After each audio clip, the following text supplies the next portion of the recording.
The red horse of Revelation 6 verse 4 was given power to take peace from the earth, and that they should kill one another. And there was given unto him a great sword. In April, Terrence Lego video called Donald Trump the Antichrist. In May, they call him the red horse of the apocalypse. But here is what the propaganda does not show: the incompetence, the broken promises, the failures that make these videos possible. This is not the fans of Iran. This is a document of an American presidency that provides the enemy with all the ammunition it needs, not with strength, but with amateur hour. This is Odiofy. We do not look away. Donald Trump was elected on 3 promises: lower prices, no new wars, America first. Let us check the receipts. Promise 1, affordability. In his 2026 State of Union, Trump promised a new golden age for working families. 2 weeks in, the Democratic Party documented that families were still struggling to afford groceries, rent, and health care. Trump called affordability a hoax. Promise 2, no cuts to Medicaid. Candidate Trump said he would not touch it. President Trump pushed through Congress the deepest Medicaid cuts in American history. The Congressional Budget Office confirmed that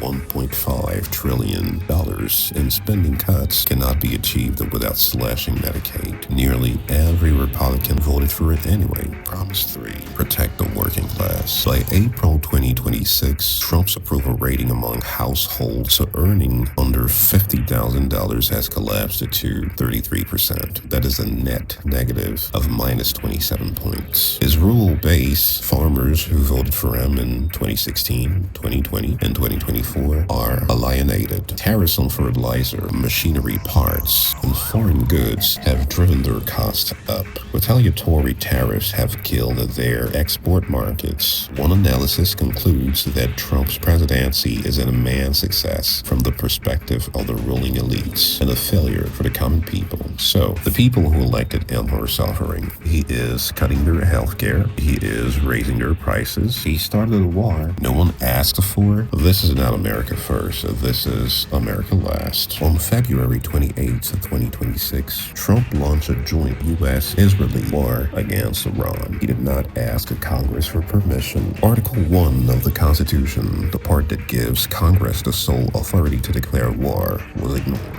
A Kentucky Republican, Thomas Massey, stood on the House floor and said Iran has not attacked the United States. Congress has not declared war, and Congress has not granted specific statutory authorization. The House voted down a resolution to reassert constitutional war powers. House Speaker Mike Johnson called it dangerous to limit the president. 70 days later, the war is a stalemate. Here is the cost so far. The human cost: Iranian officials report 3,468 people killed, including 1,460 civilians, 45% of the total. UNICEF reports 216 children killed in Iran alone. On the first day of the war, a U.S. Tomahawk missile struck a school in Manab. Approximately 170 people died. Most of them are school children. An additional 120 students, 73 boys and 47 girls, were confirmed killed in the same strike. 26 teachers, one of them 6 months pregnant. One 7-year-old boy, Makan Nasiri, was never found for burial. His parents are the only family unable to bury their child. American casualties: at least 13 U.S. military personnel dead, 230 wounded. The Pentagon requested an additional $200 billion for war funding. Why are we fighting? No one can give a straight answer. The Pentagon says it wants to knock out Iran's missile and drone infrastructure. But when pressed, they cannot define victory. Senator Tom Tillis, a Republican, asked, "What ultimately are we trying to accomplish?" No answer. The war stated rationale keeps changing.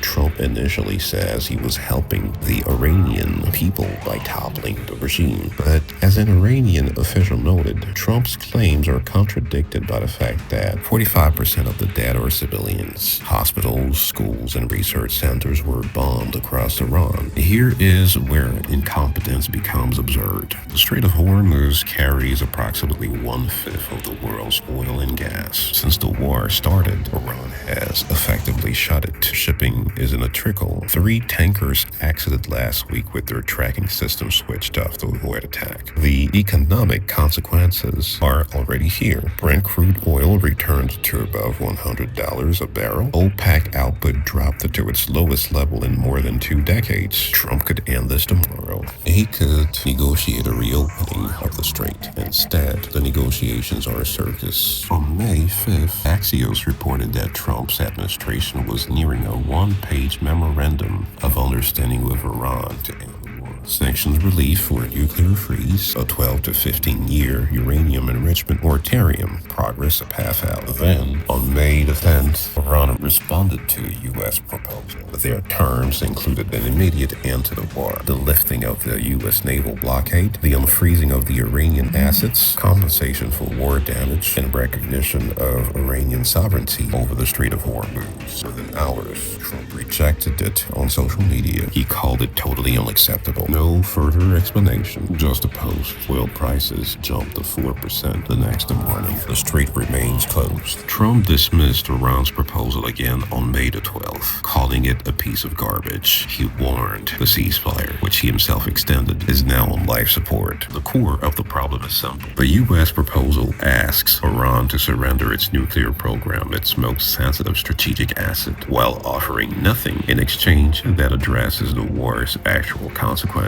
No reparation, no withdrawal of the naval blockade, no security guarantees. This is the negotiating posture of a party that believes it is winning. The evidence that the U.S. is winning is, at minimum, contested. This is what amateur war looks like. No clear objective, no exit strategy, no way to win. And when an actual peace proposal arrives from the enemy through Pakistani mediators, the president rejects it on social media. Iran's explosive media group has now produced multiple viral Lego-style AI videos mocking Trump. The BBC confirmed that the Iranian government is a customer. In their video, Caballo Rojo, the Red Horse, the rapper directly calls Trump the Antichrist. And here is dark irony. Trump's administration makes these videos more effective every single day. Consider how the BBC describes the propaganda strategy. These videos are high quality though cheap and strike at fissures in U.S. politics while rallying a world audience against America's long history of global wars and abuses. This is not about Iran winning. This is about Trump losing. The propaganda group told BBC that their message is about resisting what it sees as an almighty global oppressor. Their videos feature dead children, destroyed infrastructure, and a bumbling, tantrum-throwing Trump pressing a button labeled Back to the Stone Age. One clip opens with Lego versions of Trump, Netanyahu, and a devil figure examining a folder labeled Epstein file. Trump then pushes a button, launching a missile. Another clip features George Floyd under a policeman's boot. As the lyrics say, Iran is standing here for everyone their system ever wronged. These are not subtle, but they work. The slopaganda has been viewed hundreds of millions of times. NATO allies refuse to send ships to reopen the strait without a full peace deal.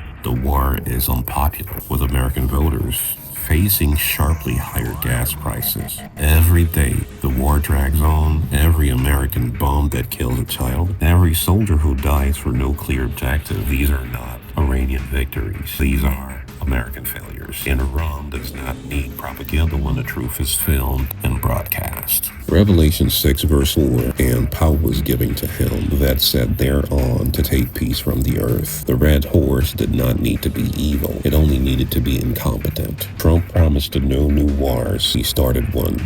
He promised to lower prices. He raised them. He promised to protect the working class. He cut their health care. He told the American people he was fighting for them. Instead, he fought for no one and lost to everyone. The Lego videos are a consequence. They are not the cause of American decline. They are the symptom of a president who cannot close a campaign promise of a war. Iran did not break America. America broke America. This is Odiofy. We do not look away. We read the receipts, and the receipts are not propaganda. Subscribe. Stay armed with facts.